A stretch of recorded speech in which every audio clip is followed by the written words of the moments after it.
Assalamualaikum warahmatullahi wabarakatuh dan selamat sejahtera. Salam Kaizen Continuous Improvement.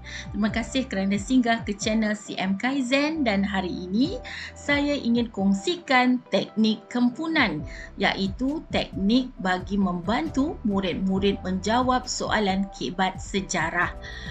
Ini adalah bagi murid-murid mendapatkan markah yang maksimum apabila menjawab soalan kebat nanti. Kita teruskan perkongsian hari ini. Okey, anak-anak, bila kita nak guna teknik kempunan, teknik ini kamu boleh gunakan untuk menjawab soalan yang bertanya tentang langkah, cara, kaedah, tindakan, cadangan atau usaha. Nanti kita akan lihat soalan-soalan contoh. Okey, sebelum kita bermula, mari kita berkenalan apakah itu kempunan. Okey, kempunan.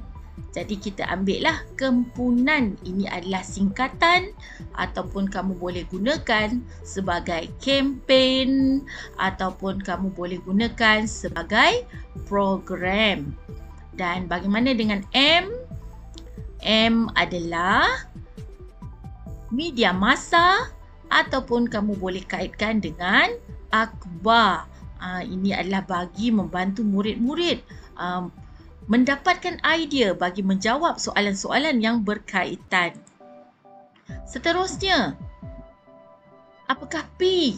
P kamu boleh kaitkan dengan pendidikan, kamu boleh kaitkan dengan peraturan, dan UN kamu boleh ambil singkatan ini untuk undang-undang. Dan akhir sekali kita ada AN. AN ni kita ambil yang akhiran dia, iaitu tindakan. Apa tindakan yang boleh diambil? Kita lihat kepada contoh soalan. Kita lihat soalan pertama, kalau kita ambil daripada soalan untuk soalan struktur, iaitu membawa kepada 4 markah. Kita lihat pada soalan, pelaksanaan Dasar Pembangunan Nasional ataupun DPN telah membawa kemajuan dalam pembinaan kemudahan awam untuk kesejahteraan rakyat. Sebagai rakyat Malaysia yang prihatin, bagaimanakah anda menghargai harta awam yang telah disediakan oleh kerajaan? Jadi daripada soalan ini, dia nak lihat bagaimanakah tu ia nak soalan ini hendakkan cara ataupun langkah ataupun usahalah untuk kamu menunjukkan kamu menghargai harta awam yang telah disediakan kerajaan. Okey, jom kita mula dengan menggunakan teknik kempunan. Kamu akan mendapati begitu mudah untuk menjawab soalan-soalan seperti ini. Okey, jom kita mula. Kita turunkan dulu apa yang kita nak gunakan tadi, iaitu kempunan. Iaitu, katakan cikgu nak gunakan kempen. Cikgu nak gunakan media massa. P, cikgu nak gunakan pendidikan. Kemudian, undang-undang. Kalau kita lihat di sini dah ada 4 poin. 4 idea yang boleh kita keluarkan. Dan kalau kita ambil satu lagi, kita akan ambil tindakan.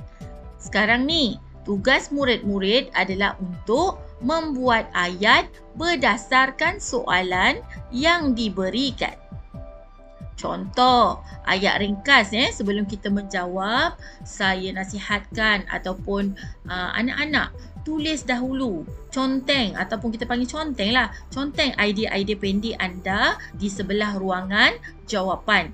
Ini adalah bagi memastikan kita mendapatkan idea untuk menulis ayat lengkap nanti. Okey, katakan kempen, cikgu akan tuliskan seperti menyahut seruan kerajaan yang menjalankan kempen. Sebab sebagai rakyat, kita tak perlu nak jalankan kempen kan. Kita menyahut seruan kerajaan yang telah mengadakan kempen. Ini contoh cikgu katakan contoh tidak kepada vandalisme. Yang kedua, poin yang kedua, media massa. Sebagai rakyat yang prihatin, kita haruslah melaporkan kerosakan kepada pihak yang bertanggungjawab. So dekat situ kita dah ada 2 idea. Seterusnya, lihat kepada P. Kita kaitkan dengan P. Okey, sebagai rakyat Malaysia yang prihatin, menerapkan aspek kebersihan dalam pendidikan seawal sekolah rendah. Okey, ini adalah bagi menjaga kebersihan persekitaran. Apa-apa saja ayat kamu boleh kaitkan dengan pendidikan, dan apa-apanya bergantung kepada apa idea yang ingin kamu keluarkan, perlulah bergantung kepada soalan. Okey, seterusnya undang-undang. Kalau undang-undang perlulah kita mengikut peraturan yang ditetapkan. Dengan cara apa? Dengan cara nanti kita fikirkanlah. Okey, seterusnya tindakan. Mungkin dengan cara tindakan lah, melakukan sesuatu tindakan, melaporkan kegiatan vandalisme yang berlaku di tempat anda ataupun di tempat saya. Dan kita gabungkan idea-idea tadi dan kita kembangkan menjadi ayat yang lengkap. Jom kita baca. Okey, mungkin ini kecil cikgu besarkan lagi. Tengok nampak panjang kan? Kamu jangan panik Kita baru belajar sesuatu, apa-apa pun kita kena positif. Lihat bagaimana cara kita gabungkan idea-idea daripada kempunan tadi. Sebagai rakyat Malaysia, saya menghargai harta awam yang disediakan oleh kerajaan. Dengan ini daripada mana? Ini cikgu ambil daripada kepala ayat. Kita ambil daripada soalan tadi. Sebagai rakyat Malaysia, saya menghargai harta awam yang disediakan oleh kerajaan dengan menyahut seruan kerajaan yang menjalankan kempen katakan tidak kepada vandalisme. Bagi, kita gunakan penanda wacana di situ. Bagi memastikan harta awam sentiasa digunakan dengan baik. Titik. Selain itu, peranan media massa adalah penting dengan melaporkan kerosakan yang berlaku pada harta awam supaya rakyat yang prihatin dapat melaporkan kerosakan kepada pihak yang bertanggungjawab. So ada dua idea di situ. Seterusnya, langkah yang seterusnya adalah dengan menerapkan aspek kebersihan dalam pendidikan seawal sekolah rendah supaya murid dapat menjaga kebersihan persekitaran. Sebagai rakyat Malaysia, saya juga akan mengikut undang-undang serta peraturan yang ditetapkan. Ni salah ni bagi memastikan penggunaan harta awam digunakan dengan berhemah. Akhir sekali, sebagai rakyat yang prihatin, tindakan yang perlu adalah melaporkan kegiatan vandalisme yang berlaku di tempat anda bagi membendung gejala negatif itu dari merebak. Okey, banyak ni kan. Kita nakkan tadi 4 markah. Kalau soalan ini keluar di bahagian struktur. Nampak tak? Dekat mana kita tandakan ini adalah daripada kempunan tadi, iaitu kempen. Kemudian ini adalah huraian. Media massa pun daripada M. Dan kemudian adanya huraian. Aspek kebersihan ini adalah daripada aspek pendidikan dan seterusnya daripada undang-undang dan juga tindakan. Dan kamu boleh lihat berapa banyak markah yang dikutip oleh pelajar ini. Kamu nakkan 4 markah sahaja. Tetapi dengan menggunakan teknik kempunan, jika soalan ini juga keluar di bahagian esei, maka maksimum esei adalah 8 markah. Maka teknik kempunan ini sangat sesuai digunakan bagi menjawab soalan yang perlukan kamu menjawab langkah-langkah, usaha, kaedah, cadangan dan apa-apa saja yang bersesuaian dengan menggunakan teknik kempunan. Jadi apabila kamu catatkan tadi menggunakan teknik kempunan, kamu tak akan tersasar jauh lah, malah mendapat markah yang maksimum untuk soalan tersebut. Kita teruskan lagi. Kita lihat kepada soalan yang kedua, iaitu sistem pendidikan mampu menyatupadukan golongan pelajar tetapi tidak rakyat keseluruhannya. Cadangkan cara-cara menyatupadukan rakyat negara ini. Okey, kita lihat 8 markah. 8 markah ni bermaksud ini adalah soalan daripada bahagian B, kertas 2 bahagian B iaitu esei. So, anak-anak jangan panik. Kita gunakan teknik kempunan tadi. Kita keluarkan kad-kad yang kita ada daripada kempunan. Cara yang sama, cikgu keluarkan KE kempen, M media massa, P pendidikan, UN undang-undang dan akhir sekali AN tindakan. Okey, jadi kita nak tengok apa yang diminta oleh soalan iaitu sistem pendidikan mampu menyatu padukan. Cadangkan cara-cara menyatu padukan rakyat negara ini. Okey, daripada kad-kad kita tadi, kita akan contengkan idea-idea yang kita boleh dapat atau keluarkan dari perkataan kempen dan pastikan bersesuaian dengan soalan. Okey, kempen di sini untuk menyatu padukan rakyat negara ini, saya kaitkan dengan kempen perpaduan dalam kalangan pelajar. Sebab soalan nakkan kita sebagai pelajar.